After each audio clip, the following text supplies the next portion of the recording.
Guys, anak, Adrian kami.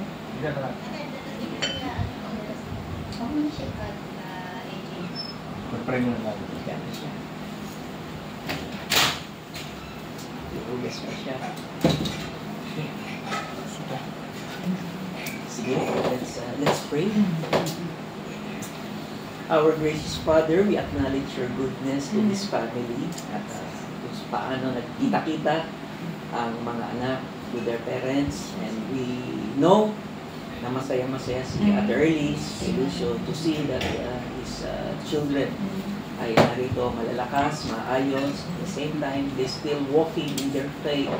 Thank you so much, Father, for guiding them. Itong mga na-plant from their childhood up to now, they still living in actively following you.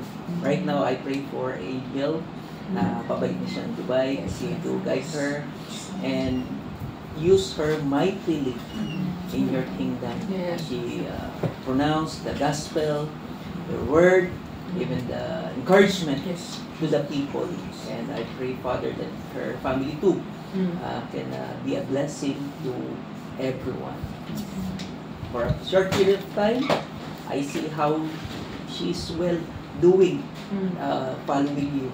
And salamat, Panginoon, dahil nakita ko sa kanya ang humble spirit in dealing with people. Kahit first time kami kakilala, but we know we have one spirit.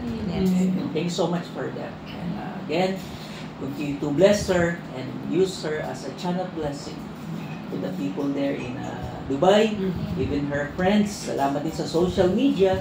Through this, we can communicate. And again, I also pray for Richmond.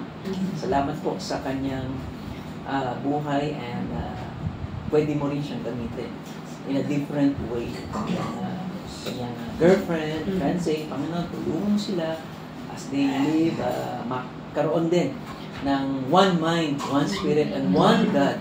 And the future ay magkaroon din sila ng good family, just like his parent, Early, and Kuya Lucio. Lord, we declare blessing in this place, in the family of Helera.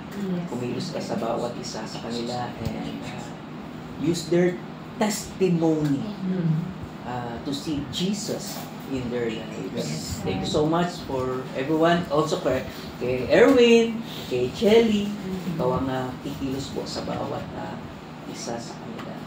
We just want to serve you, Lord, because you're really a good God to each one of us. And we give you all the glory and thanksgiving and praises. In Jesus' name we pray. Amen. Amen. Amen. Where's Adrian? Naguhugas na naman nato. Nagugas na plato siya. Oo.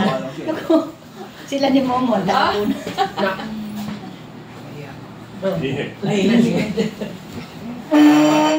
Kami tutuloy na rin. Hindi ako pinapasok sa school. Naka-shorts daw kasi ako. So, sinong pumasok? Hindi, pinawagan ko na lang. Pinababa ko na lang siya.